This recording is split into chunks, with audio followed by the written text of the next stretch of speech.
അപ്പോൾ നമ്മുടെ കുഞ്ഞട ഉണ്ടാക്കാനായിട്ട് ഞാനിവിടെ ഒരു 2 കപ്പ് പൊന്നിയരിയാണ് എടുത്തിട്ടുള്ളത്. പൊന്നിയരി തന്നെ വേണമെന്നില്ല, അതായത് ചോറ് വെക്കുന്ന പുഴുങ്ങലരി ഏതായാലും കുഴപ്പമില്ല. പുഴുങ്ങലരി എടുക്കുന്ന സമയത്ത് പെട്ടെന്ന് കുക്കായി കിട്ടുന്ന അരി എടുക്കുന്നതായിരിക്കും നല്ലത്. ഒരുപാട് വേവുള്ള അരി എടുക്കുന്നതിനേക്കാൾ നല്ലത് പെട്ടെന്ന് വെന്ത് കിട്ടുന്ന അരി എടുക്കുക. 1 കപ്പ് എന്ന് പറയുമ്പം 250 ml കപ്പാണ്.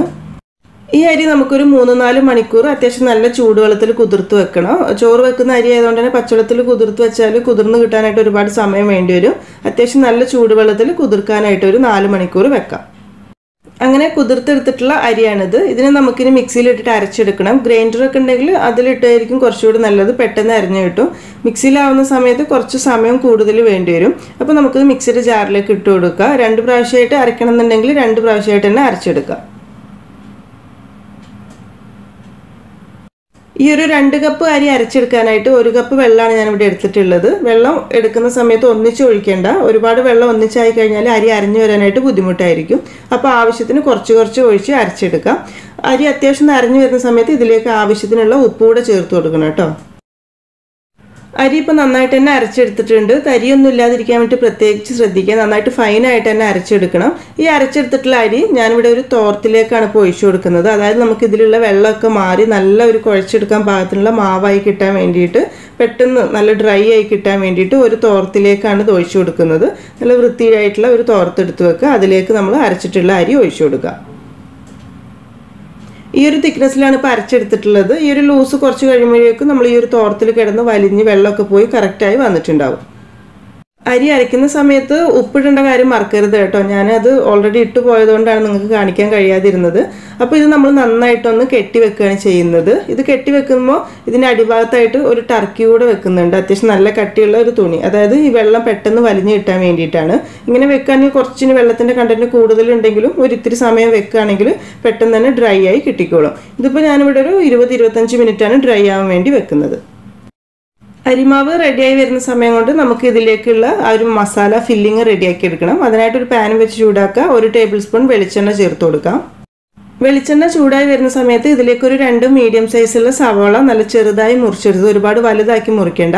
അതുപോലെ തന്നെ 1-2 പച്ചമുളക് എരിവിന് ആവശ്യമായിട്ട് കുറച്ച് ഇഞ്ചി ചെറുതായി മുറിച്ചിട്ടുള്ളത്, കുറച്ച് കറിവേപ്പില, ഒരു 1 ടേബിൾ സ്പൂൺ വെളുത്തുള്ളി ചെറുതായി മുറിച്ചിട്ടുള്ളത്, അതെല്ലാം കൂടെ നമുക്ക് ഈ എണ്ണയിലേക്ക് ചേർത്ത് കൊടുക്കാം. ഇതിൻ്റെ കൂടെ തന്നെ ഉള്ളിലേക്ക് ആവശ്യമായിട്ടുള്ള കുറച്ച് ഉപ്പൂടെ ചേർത്തിട്ട് നന്നായിട്ടൊന്ന് വഴറ്റിയെടുക്കുക. അത്യാവശ്യം നന്നായിട്ടൊന്ന് വഴന്ന് വരട്ടെ.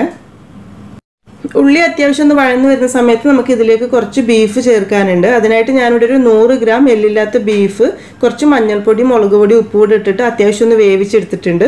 ഇനി ഇത് നമുക്ക് മിക്സിയിലിട്ടിട്ട് ഒന്നങ്ങ് ക്രഷ് ചെയ്തെടുക്കണം. അങ്ങനെ ക്രഷ് ചെയ്ത് മാറ്റി വെക്കാം.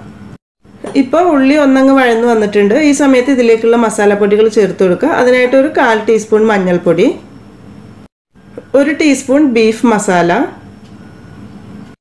ഒരു 1/4 ടീസ്പൂൺ ഗരം മസാല കൂടെ ഇതിലേക്ക് ചേർക്കുന്നുണ്ട്. പിന്നെ എരിവ് നോക്കിയിട്ട് ഒരു 1/4 ടീസ്പൂൺ മുതൽ 1/2 ടീസ്പൂൺ വരെ കുരുമുളക് പൊടി കൂടെ ചേർത്ത് കൊടുക്കാം. ഇത്ര മസാലപ്പൊടികൾ ഞാൻ ഇതിലേക്ക് ചേർക്കുന്നുള്ളൂ, മുളക് പൊടിയൊന്നും ചേർക്കുന്നില്ല. അപ്പോൾ ഇതെല്ലാം കൂടെ ചേർത്തിട്ട് പച്ചമണം മാറി വരുന്നത് വരെ നന്നായിട്ടൊന്ന് വഴറ്റി കൊടുക്കണം. മസാലപ്പൊടികളൊക്കെ ചേർത്ത് നന്നായിട്ട് വഴന്ന് വന്നിട്ടുണ്ട്. ഈ സമയത്ത് നമ്മൾ ഇതിലേക്ക് ക്രഷ് ചെയ്ത് വെച്ചിട്ടുണ്ടായിരുന്ന ബീഫ് അത് ഇതിലേക്ക് ചേർത്ത് കൊടുക്കണം.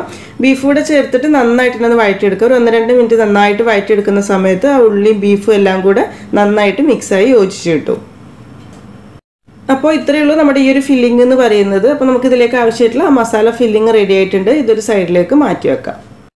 ഇപ്പോൾ ഇവിടെ നമ്മൾ അരിയൊക്കെ അരച്ച് വെച്ച് കഴിഞ്ഞാൽ ഏകദേശം ഒരു 1/2 മണിക്കൂർ ആവാനായിട്ടുണ്ട്. ഇത് നമുക്ക് തുറന്ന് നോക്കാം. വെള്ളമൊക്കെ വറ്റി നല്ല കറക്റ്റ് മാവായിട്ടാണ് വന്നിട്ടുള്ളത്. നമുക്ക് നോക്കുന്ന സമയത്ത് മനസ്സിലാവും, കണ്ടില്ല, ആ വെള്ളത്തിൻ്റെ കണ്ടൻറ്റൊക്കെ മാറി കറക്റ്റായി വന്നിട്ടുണ്ട്. ഇനി നിങ്ങളിതിൽ വെള്ളം കുറച്ച് കൂടുതലുണ്ട് എന്നുണ്ടെങ്കിൽ കുറച്ച് അധികം സമയം വെച്ചാൽ മതി കേട്ടോ. അപ്പം ഈ ഒരു മാവ് നമ്മളൊരു ബൗളിലേക്ക് മാറ്റിയിട്ടുണ്ട്. ഇത് ഒന്നുകൂടെ നന്നായിട്ട് നമുക്ക് കുഴച്ച് കൊടുക്കുക. അപ്പോൾ നമുക്ക് കറക്റ്റ് നല്ല പത്തിരിക്കൊക്കെ പൊടിയൊക്കെ കുഴച്ചെടുക്കുന്ന ആ ഒരു രീതിയിലേക്ക് തന്നെ ആയി വന്നിട്ടുണ്ട്. ഇനിയിപ്പോൾ നിങ്ങൾക്ക് ഈ അരി അരച്ചുണ്ടാക്കുന്നത് കുറച്ച് ബുദ്ധിമുട്ടായിട്ട് തോന്നുകയാണെങ്കിൽ നമ്മുടെ സാധാരണ പത്തിരിക്കൊക്കെ വാട്ടുന്ന പോലെ ചെയ്തിട്ട് ഇതുപോലെ കുഞ്ഞട ഉണ്ടാക്കാം. പക്ഷെ അതിനേക്കാൾ ഒരു പിടി ടേസ്റ്റ് കൂടുതലായിരിക്കും നമ്മുടെ ഈ ഒരു രീതിയിൽ ഉണ്ടാക്കുന്ന സമയത്ത്. ഇപ്പോൾ മാവൊക്കെ കുഴച്ച് നല്ല സോഫ്റ്റ് ആയിട്ട് തന്നെയാണ് വന്നിട്ടുള്ളത്. ഇനി നമുക്കിത് കുഞ്ഞട ഉണ്ടാക്കാനായിട്ട് തുടങ്ങാം. അപ്പോൾ കുഞ്ഞട ഉണ്ടാക്കുന്ന സമയത്ത് നമ്മൾ ഇത് സ്റ്റീമറിലാണ് വേവിച്ചെടുക്കുന്നത്. അപ്പോൾ സ്റ്റീമറിലേക്ക് ഞാനിപ്പോൾ ഒരു ഫോയിൽ പേപ്പറാണ് വെച്ചിട്ടുള്ളത്. നല്ല വാഴയിലൊക്കെ കിട്ടുകയാണെങ്കിൽ അത് തന്നെ ആയിരിക്കും ഏറ്റവും നല്ലത്. ഫോയിൽ പേപ്പർ അത്രയ്ക്ക് നല്ലതായിരിക്കില്ല. അപ്പോൾ ഇത് നമ്മൾ ഉണ്ടാക്കുന്ന സമയത്ത് കയ്യിൽ ഉൾഭാഗത്ത് ഒരു ഇത്തിരി എണ്ണ തടവി കൊടുക്കുക, പെട്ടെന്ന് കയ്യിൽ നിന്ന് വിട്ട് കിട്ടാൻ വേണ്ടിയിട്ടാണ്. ഇനി ഇതിൽ നിന്ന് ചെറിയ ചെറിയ ബോൾസ് എടുത്തിട്ട് നമ്മൾ ചെറിയ കുഞ്ഞിപ്പത്തിരിയൊക്കെ പരത്തുന്നുണ്ടല്ലോ ആ ഒരു രീതിയിലാണ് ചെയ്യുന്നത്. ഒരുപാട് വലുതാവുക ചെയ്യരുത്, കുഞ്ഞാട് ഉണ്ടാക്കുന്ന സമയത്ത് ചെറിയൊരു വലിപ്പം മതി. അപ്പോൾ ഇതുപോലെ ഒരു ബോൾ എടുത്തിട്ട് കയ്യിലിട്ട് നന്നായിട്ടൊന്ന് പരത്തിയിട്ട് കൈവിരൽ വെച്ചിട്ട് ഒന്നങ്ങ് പ്രസ് ചെയ്ത് കൊടുക്കാം. കൈവച്ച് പരത്തിയെടുക്കുന്ന സമയത്ത് ഒരുപാട് കനം കുറഞ്ഞു പോകണ്ട. ഭയങ്കരമായിട്ട് തിന്നായി കഴിഞ്ഞാൽ നമ്മളിത് മടക്കുന്ന സമയത്ത് ചിലപ്പോൾ പൊട്ടിപ്പോകാനുള്ള ചാൻസ് ഉണ്ട്. ഇനി ഇതിൻ്റെ ഉൾഭാഗത്തേക്കായിട്ട് ഒരു കുറച്ച് ഫില്ലിങ് വെച്ച് കൊടുക്കുക. ചെറിയ പത്തിരി ആയതുകൊണ്ട് തന്നെ കുറച്ച് അളവ് മതിയാകും.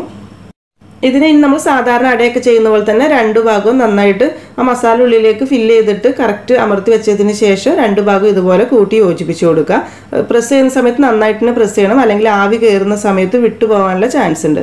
അപ്പോൾ ഇതുപോലെയാണ് നമുക്ക് കുഞ്ഞാട് ഉണ്ടാക്കിയെടുക്കേണ്ടത്. ഇത് കുറച്ച് വലുതായിട്ടുണ്ട്, ഇതിനേക്കാളും ചെറുതായിട്ട് നിങ്ങൾക്ക് ഉണ്ടാക്കാൻ പറ്റുകയാണെങ്കിൽ അത്രയ്ക്ക് നല്ലതായിരിക്കും. അപ്പോൾ ഇതുപോലെ തന്നെ നമുക്ക് ബാക്കിയുള്ളതെല്ലാം റെഡിയാക്കി എടുക്കാം. ഇനി നമ്മൾ ഫില്ലിങ് വെക്കുന്ന സമയത്ത് സ്പൂൺ കൊണ്ട് വെക്കാൻ കുറച്ച് ബുദ്ധിമുട്ടാണെന്ന് തോന്നുകയാണെങ്കിൽ കൈ ഉപയോഗിച്ചിട്ട് തന്നെ വെച്ചാൽ മതി. അപ്പോൾ കുറച്ചുകൂടി എളുപ്പമായിരിക്കും. കൈ ഉപയോഗിച്ച് വെക്കുന്ന സമയത്ത് മാവ് മൊത്തത്തിൽ ആ ഒരു മസാലയുടെ യെല്ലോയിഷ് കളർ വരാതിരിക്കാൻ വേണ്ടിയിട്ട് ശ്രദ്ധിക്കാം. പിന്നെ ഇപ്പം ഞാൻ ഉണ്ടാക്കുന്ന സമയത്ത് അട ഒരു ഇത്തിരി വലുതാവുന്നുണ്ട്. നിങ്ങൾ ഉണ്ടാക്കുന്ന സമയത്ത് പരത്തിയെടുക്കാനൊക്കെ ആളുകളുണ്ട്, സമയമുണ്ട് എന്നുണ്ടെങ്കിൽ കുറച്ചുകൂടി ചെറുതായിട്ട് ഉണ്ടാക്കുക. കുഞ്ഞട എപ്പോഴും നല്ല ചെറുത് കഴിക്കുമ്പോഴായിരിക്കും കൂടുതൽ ടേസ്റ്റ് ഉണ്ടാവുക. എനിക്ക് സമയത്തിൻ്റെ ചെറിയൊരു പ്രശ്നം ഉണ്ടായതുകൊണ്ട് ഒരു ഇത്തിരി വലുതായിട്ടാണ് കേട്ടോ ഉണ്ടാക്കുന്നത്. ഇപ്പോൾ നമ്മുടെ പകുതി ഭാഗം മാവ് ഉപയോഗിച്ചിട്ടുള്ള കുഞ്ഞട റെഡി ആയിട്ടുണ്ട്. ഇത് ആവിയിൽ വെന്ത് വരുന്ന സമയത്ത് ബാക്കിയുള്ളത് ആ സമയം കൊണ്ട് റെഡിയാക്കി എടുത്താൽ മതി. ഇതിന് ആവിയിൽ വെച്ചിട്ട് നമുക്കൊരു 10 മുതൽ 12 മിനിറ്റ് വരെയാണ് വേവിച്ചെടുക്കേണ്ടത്. എല്ലാവരുടെയും ഗ്യാസ് ഒരുപോലെ ആയിരിക്കില്ല, അപ്പോൾ കറക്റ്റ് വേവായിട്ടുണ്ടോ എന്നുള്ളത് ചെക്ക് ചെയ്യണം ഇടയ്ക്കൊന്ന്.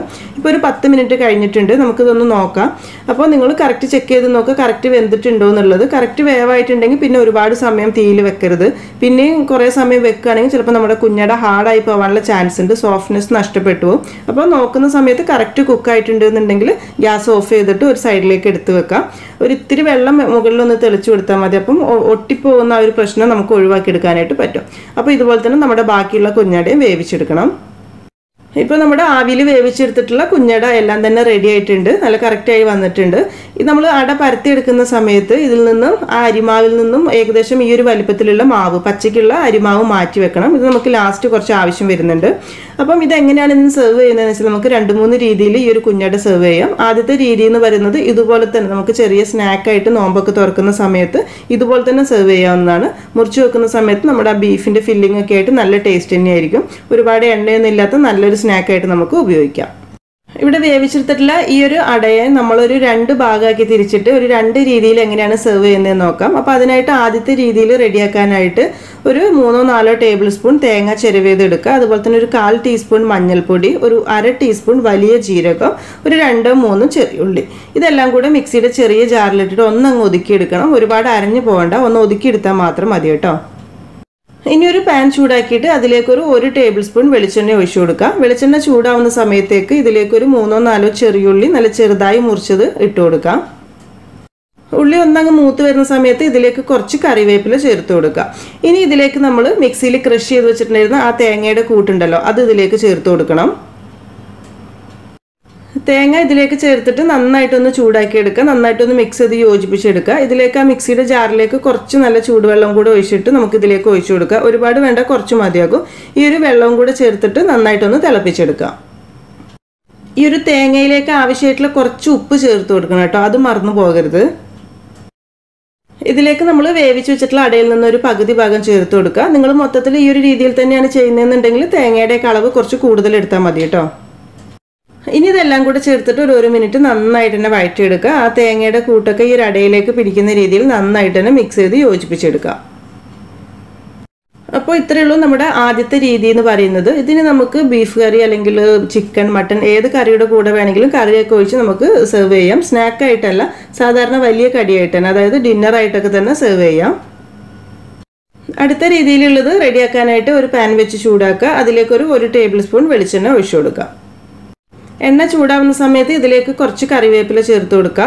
ഇനി നമ്മൾ ഒരു സവാളയുടെ ഒരു പകുതി ഭാഗം ചെറുതായി മുറിച്ച് ചേർത്ത് കൊടുക്കുന്നുണ്ട്. വലിയ സവാള ആണെങ്കിൽ ഒരു പകുതി ഭാഗം മതിയാവും. അതായത് നമ്മൾ എടുത്തിട്ടുള്ള കുഞ്ഞടേൻ്റെ പകുതി ഭാഗം കൊണ്ടാണ് ഇത് റെഡിയാക്കുന്നത്. അപ്പോൾ നിങ്ങൾ ആ കുഞ്ഞട മുഴുവനായിട്ട് എടുക്കുന്നുണ്ടെന്നുണ്ടെങ്കിൽ സവാളയുടെ അളവ് കുറച്ച് കൂടുതലാക്കി കൊടുത്താൽ മതിയാകും.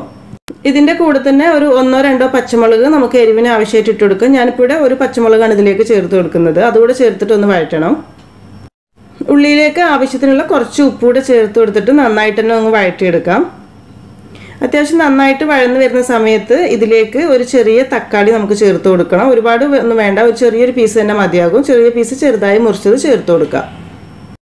തക്കാളി ഒന്ന് വഴന്ന് വരുന്ന സമയത്ത് നമുക്ക് ഇതിലേക്കുള്ള തേങ്ങയുടെ ഒരു ചെറിയ അരപ്പ് റെഡിയാക്കണം. നേരത്തെ റെഡിയാക്കിയതുപോലെ തന്നെ ഒരു അരക്കപ്പ് തേങ്ങ ചിരവിയത് എടുത്തിട്ടുണ്ട്, ഒരു നുള്ളു മഞ്ഞൾപ്പൊടി, 1/2 ടീസ്പൂൺ വലിയ ജീരകം, കുറച്ച് ചെറിയുള്ളി. ഇതെല്ലാം കൂടെ മിക്സിയിലിട്ട് നന്നായിട്ടൊന്ന് ക്രഷ് ചെയ്തെടുത്തിട്ടുള്ളതാണിത്. ഇപ്പോൾ നമ്മുടെ തക്കാളിയൊക്കെ നന്നായിട്ട് വഴന്ന് വന്നിട്ടുണ്ട്. അതിലേക്ക് ഈ തേങ്ങയുടെ കൂട്ട് ഇട്ട് കൊടുക്കാം. തേങ്ങ ചേർത്തിട്ട് ഒന്ന് നന്നായിട്ട് ഇളക്കി ചൂടാക്കി എടുക്കാം. ഇനി ഇതിലേക്ക് കുറച്ച് ബീഫിൻ്റെ കറിയാണ് നമ്മൾ ചേർക്കുന്നത്, ഏകദേശം ഒരു ബൗൾ കറി. അപ്പോൾ ഈ ഒരു കറി ഉണ്ടാക്കുന്ന വീഡിയോ ഞാൻ കാണിക്കുന്നില്ല. നമ്മൾ സാധാരണ രീതിയിൽ ബീഫ് വരട്ടി എടുക്കുന്നുണ്ടല്ലോ, മുളക് പൊടി മസാലപ്പൊടികളൊക്കെ ചേർത്തിട്ട് അത്യാവശ്യം വലിയ ഗ്രേവി ഇല്ലാതെ നന്നായിട്ട് വരട്ടി എടുക്കുന്ന രീതിയിലുള്ള ഒരു ബൗൾ ബീഫ് കറി, അത് ഇതിലേക്ക് ചേർത്ത് കൊടുക്കുക. കറി ഉണ്ടാക്കുന്ന വീഡിയോ ഞാൻ കാണിക്കാത്തത്, വീഡിയോ ഭയങ്കരമായിട്ട് ലോങ് ആയി പോകും, അതുകൊണ്ടാണ് കേട്ടോ. അപ്പോൾ ഇതുകൂടെ ചേർത്തിട്ട് നന്നായിട്ടൊന്ന് വഴറ്റി ചൂടാക്കി എടുക്കണം. ഇനി ആദ്യം നമ്മൾ അരിമാവിൽ നിന്നും കുറച്ച് മാറ്റി വെച്ചിട്ടുണ്ടായിരുന്നല്ലോ, അതിൽ കുറച്ച് വെള്ളവും കൂടെ ചേർത്തിട്ട് നമുക്ക് ഈ ഒരു കറിയിലേക്ക് ഒഴിക്കണം. അപ്പം ഇത്രയ്ക്ക് വേണ്ട ഈ ഒരു മാവ്, കാരണം നമ്മൾ എടുത്തിട്ടുള്ള കുഞ്ഞടനെ 2 ഭാഗമാക്കി എടുത്തതുകൊണ്ട് തന്നെ ഇത് മുഴുവനായിട്ട് വേണ്ടി വരില്ല. ഇതിൽ നിന്നൊരു കുറച്ചെടുത്ത് മാറ്റി വെക്കാം. എന്നിട്ട് ബാക്കിയുള്ളതിലേക്ക് നമുക്ക് ഒരു കപ്പ് നല്ല സാധാരണ പച്ചവെള്ളം ഒഴിച്ചു കൊടുത്തിട്ട് നന്നായിട്ടൊന്ന് കലക്കി യോജിപ്പിച്ചെടുക്കണം. അത്യാവശ്യം വെള്ളം ഒഴിക്കണം, നന്നായിട്ടൊന്ന് മിക്സ് ചെയ്ത് യോജിപ്പിച്ചെടുക്കാം.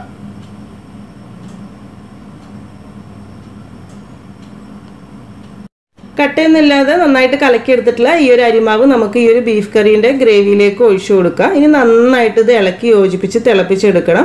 അത്യാവശ്യം നന്നായിട്ട് തന്നെ തിളച്ച് വരണം, ഒരു 2-3 മിനിറ്റ് തന്നെ തിളച്ചോട്ടെ. കാരണം ഈ ഒരു അരിപ്പൊടി എന്ന് പറയുന്നത് വേവിക്കാത്തതാണ്, അതുകൊണ്ട് തന്നെ അത് വെന്ത് വരണം. പിന്നെ അതുമാത്രമല്ല, ഈ ഒരു അരിപ്പൊടി നമ്മൾ ഈ ഒരു ഇതിലിട്ടിട്ട് നന്നായിട്ട് വേവിച്ചിട്ടില്ല എന്നുണ്ടെങ്കിൽ നമ്മൾ കുഞ്ഞടയൊക്കെ ഉണ്ടാക്കി പെട്ടെന്ന് തന്നെ ഈ ഒരു സാധനം നാശമായി പോകാനുള്ള ചാൻസ് കൂടുതലാണ്, അതായത് കേട് വന്നു പോകും, പുളിച്ചു പോകാനുള്ള ചാൻസ് കൂടുതലാണ്. അപ്പോൾ നിങ്ങളിത് മിക്സ് ചെയ്യുന്ന സമയത്ത് വെള്ളത്തിൻ്റെ അളവ് കുറവാൻ തോന്നുകയാണെങ്കിൽ കുറച്ചുകൂടെ ചൂടുവെള്ളമൊക്കെ ഒഴിച്ചിട്ട് ഒരു 2-3 മിനിറ്റ് എന്തായാലും ഈ ഒരു ഗ്രേവി തിളപ്പിക്കണം. ആ ഒരു കാര്യം മറന്നു പോവുകയോ ചെയ്യരുത് കേട്ടോ, കാരണം നമ്മുടെ സാധനം കേടുവന്നു പോകാനുള്ള ചാൻസ് കൂടുതലാണ്. ഗ്രേവിയൊക്കെ നന്നായിട്ട് തിളച്ച് വന്നിട്ടുണ്ട്. ഇനി ഇതിലേക്ക് നമ്മൾ റെഡിയാക്കി വെച്ചിട്ടുള്ള കുഞ്ഞട ഉണ്ടല്ലോ, അത് ഇതിലേക്ക് ചേർത്ത് കൊടുത്തിട്ട് നന്നായിട്ടൊന്ന് മിക്സ് ചെയ്ത് യോജിപ്പിച്ചെടുക്കണം. കറിയുടെ എല്ലാ ഭാഗത്തേക്കും എത്തുന്ന രീതിയിൽ നന്നായിട്ട് തന്നെ ഇളക്കി യോജിപ്പിച്ച് കൊടുക്കുക. ശരിക്കും ഈ ഒരു ഗ്രേവിയിൽ കിടക്കുന്ന സമയത്ത് നമ്മുടെ കുഞ്ഞട ഉള്ളതിനൊക്കെ കുറച്ചുകൂടി സോഫ്റ്റ് ആവും, ആ ഒരു ഗ്രേവിയൊക്കെ ഇതിലേക്ക് നന്നായിട്ട് പിടിച്ച് വരുന്ന സമയത്ത്. അപ്പോൾ ഒരു കുഞ്ഞട കൂടെ ചേർത്തിട്ട് ഒരു 1 മിനിറ്റ് കൂടെ നന്നായിട്ടൊന്ന് വേവിച്ച് വഴറ്റിയെടുക്കാം. ലാസ്റ്റായിട്ട് ഇതിലേക്ക് നല്ലൊരു ഫ്ലേവറിന് വേണമെങ്കിൽ ഒരു 1 ടേബിൾ സ്പൂൺ മല്ലിയില കൂടെ ചേർത്ത് കൊടുക്കാം. അപ്പോൾ ഇത്രയേ ഉള്ളൂ നമ്മുടെ ഈ ഒരു രീതിയിലുള്ള കുഞ്ഞട എന്ന് പറയുന്നത്. ഇതിന് ഗ്യാസൊക്കെ ഓഫ് ചെയ്ത് ഒരു 2-3 മിനിറ്റ് ഒന്നങ്ങ് അടച്ചു വെക്കുക. അത് കഴിഞ്ഞിട്ട് നല്ല ചൂടോട് കൂടെ തന്നെ സെർവ് ചെയ്യാം. ശരിക്കും ഇഫ്താറിൻ്റെ സമയത്തൊക്കെ സെർവ് ചെയ്യാൻ പറ്റുന്ന നല്ലൊരു കടിയായിരിക്കും കേട്ടോ ഇത്. ഇഫ്താറിൻ്റെ സമയത്ത് മാത്രമല്ല, അല്ലാത്ത സമയത്ത് നമുക്ക് ബ്രേക്ക്ഫാസ്റ്റ് ആയിട്ടും ഡിന്നറായിട്ടൊക്കെ ഉണ്ടാക്കാനായിട്ട് പറ്റും. കുറച്ച് സമയം വേണം ഉണ്ടാക്കിയെടുക്കാനായിട്ട്, എന്നാലും നല്ല ടേസ്റ്റ് തന്നെയായിരിക്കും. പിന്നെ ഈ ഒരു രീതിയിൽ ഉണ്ടാക്കുന്ന സമയത്ത് ഇനി ഇതിലേക്ക് എക്സ്ട്രാ കറിയൊന്നും ഒഴിച്ച് കഴിക്കേണ്ട ആവശ്യമൊന്നുമില്ല, ഇത് തന്നെ മതിയാവും. നല്ല സോഫ്റ്റ് ആയിരിക്കും. പിന്നെ നമ്മൾ കറിയൊക്കെ ഒഴിച്ചിട്ടുണ്ടല്ലോ, പിന്നെ നല്ല ഹെവി ആയിരിക്കും, ഒരുപാടൊന്നും വേണ്ടിവരില്ല. കുറച്ച് കഴിക്കുമ്പോൾ തന്നെ വയറൊക്കെ നന്നായിട്ട് നിറഞ്ഞിരിക്കും. ഇതിൻ്റെ ഉള്ളിലൊക്കെ ഫില്ലിംഗ് ഒക്കെ ഉള്ളതല്ലേ. അപ്പോൾ നമ്മുടെ 3 രീതിയിലുള്ള കുഞ്ഞടകൾ റെഡി ആയിട്ടുണ്ട്. ഇഫ്താറിൻ്റെ സമയത്തൊക്കെ ടേസ്റ്റി ആയിട്ട് സെർവ് ചെയ്യാൻ പറ്റുന്ന ഈ ഒരു കുഞ്ഞട നിങ്ങൾ ഇതുവരെ ട്രൈ ചെയ്ത് നോക്കിയിട്ടില്ലെങ്കിൽ ചെയ്ത് നോക്കിയിട്ട് ഫീഡ്ബാക്കൊക്കെ അറിയിക്കാൻ മറക്കരുത്. അതുപോലെ തന്നെ വീഡിയോ ഇഷ്ടപ്പെട്ടിട്ടുണ്ടെങ്കിൽ ലൈക്ക് ചെയ്യാനും ഷെയർ ചെയ്യാനും സബ്സ്ക്രൈബ് ചെയ്യാത്തവരുണ്ടെങ്കിൽ സബ്സ്ക്രൈബ് ചെയ്യാനും മറക്കരുത് കേട്ടോ. താങ്ക്